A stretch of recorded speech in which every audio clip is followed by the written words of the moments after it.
Hey, so I want to talk about ParkingSpace today, and because I actually just finished it, and well, no, I didn't just finish it. I finally got it up, and I was allowed to post it, and everyone seems to really like it and stuff.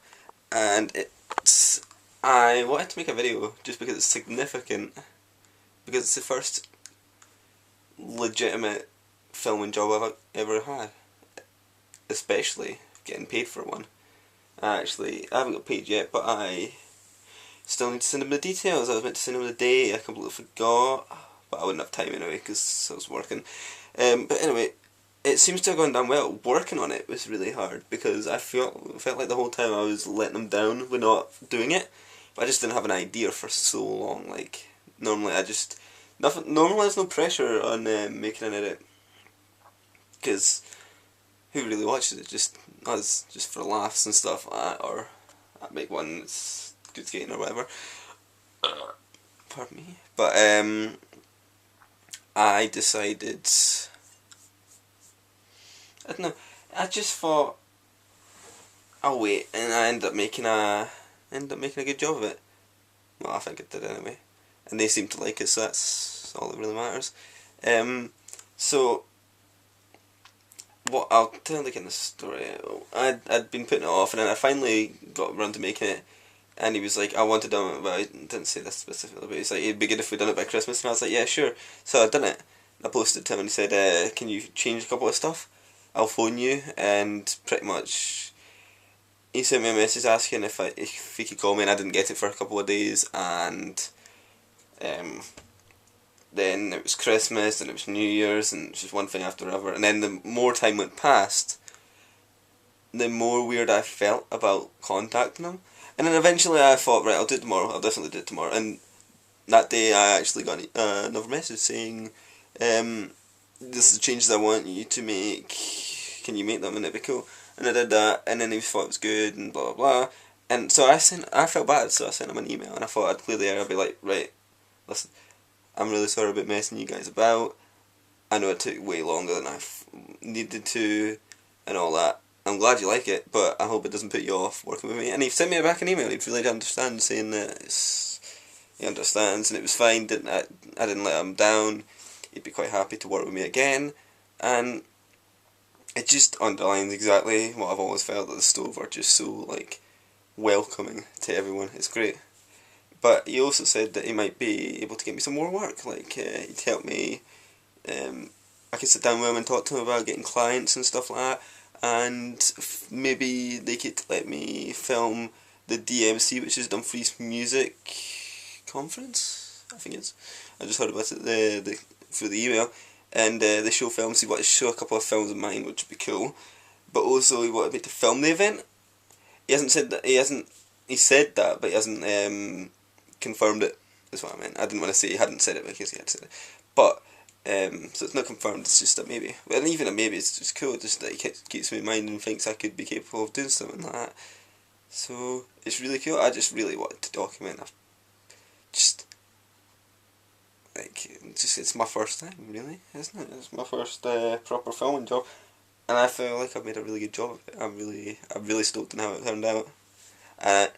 I'm really glad I waited. Because I was actually... Funny thing, I was actually going to use that song for Park Life. The song I used was an instrumental track from it's Paul Hardcastle 19, and I was like, I wonder what an instrumental version of that would be like. So I typed that in, and I ended up finding a rare version of one of the track on a LP somewhere.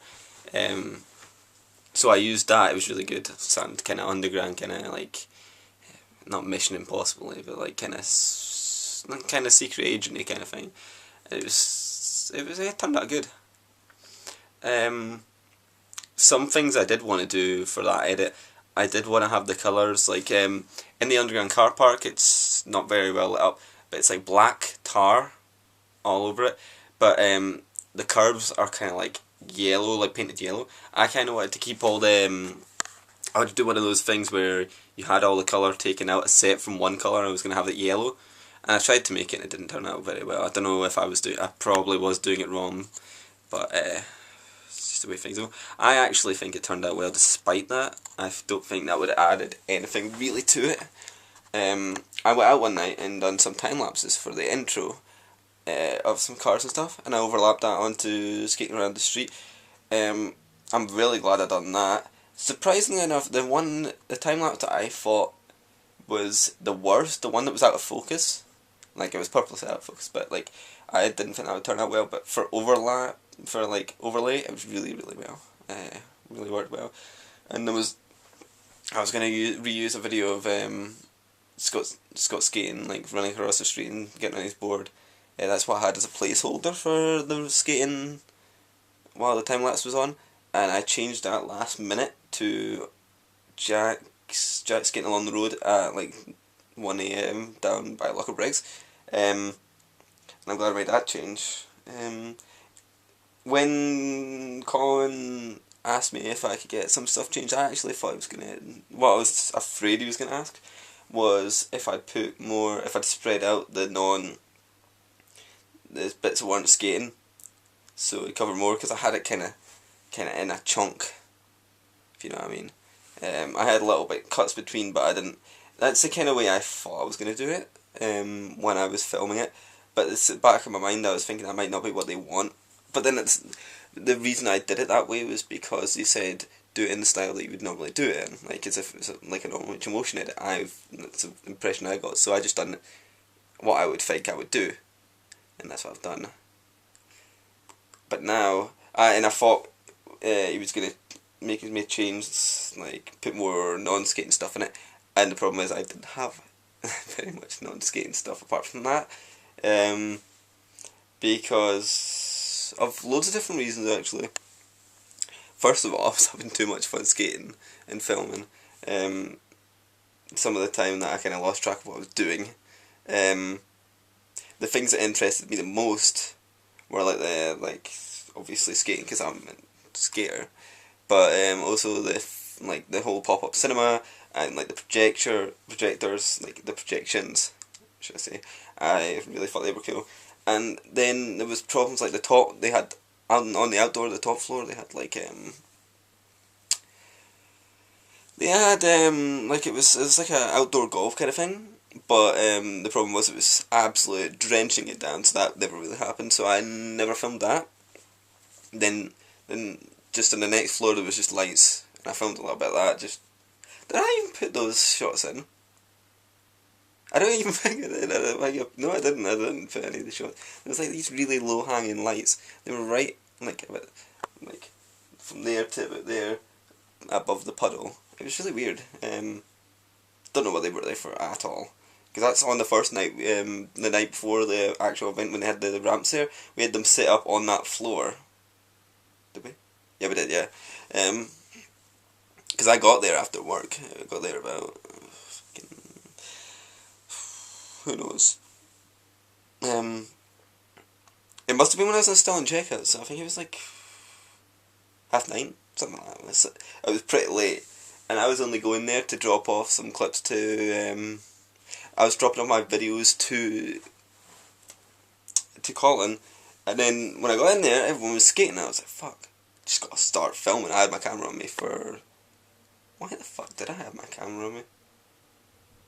I have no idea why I had my camera on me. Maybe I was skating beforehand. I doubt I was. No, I doubt I was, because I wasn't skating that day. Maybe I was planning to film us setting up or something like that. I don't know what I was doing. But I had my camera, so I started filming there. And I was filming for like an hour and a half and skating it, and it was really, really fun. I think that was the best skating time, the day before the event, because it was more lit up. And it was in a really good spot. Oh fuck. Oh. And then eventually I gave stuff to Colin. A little bit of information on this. Oh, wait a minute. Funny fact. For that, they wanted to. They had a pop-up cinema at the bottom, and they wanted to show some of the skating videos that we'd done. So I thought I'll make a skating video especially for that, and that was when I was working. It was after. Was it after 10? Well, I was working in the petrol station.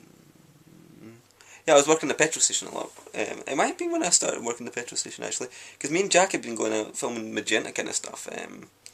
Uptown, wasn't it? Yeah, Silvercon. Uptown, like after our shifts at like 10:30, 11:30. No, it was about 10:30. It must have been about 10:30 each time.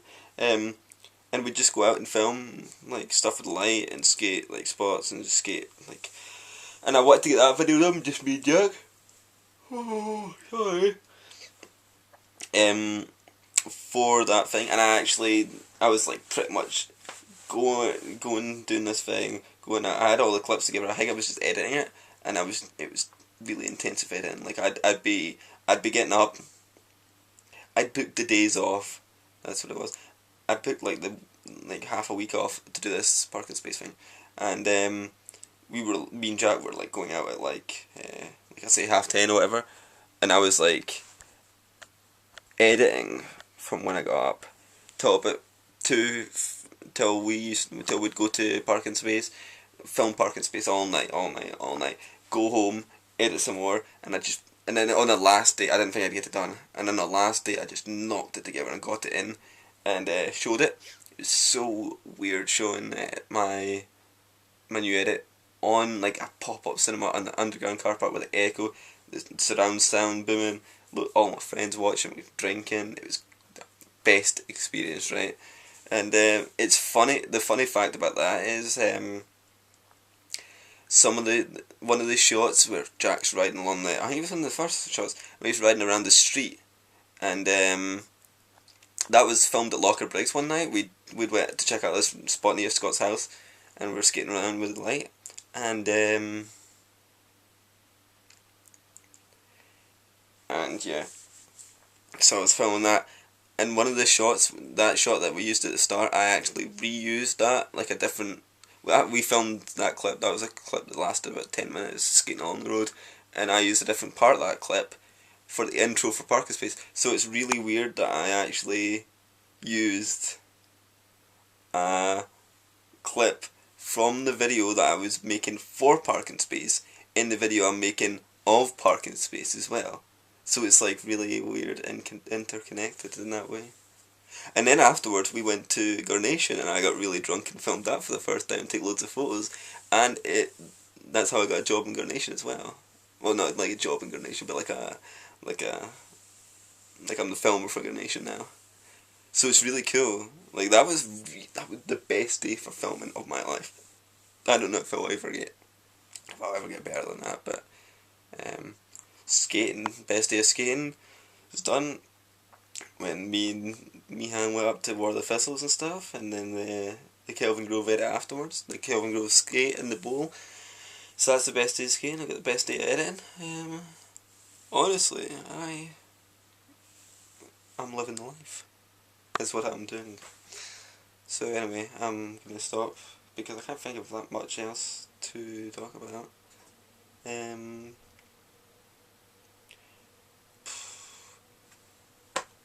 That's it. I'll see you guys later.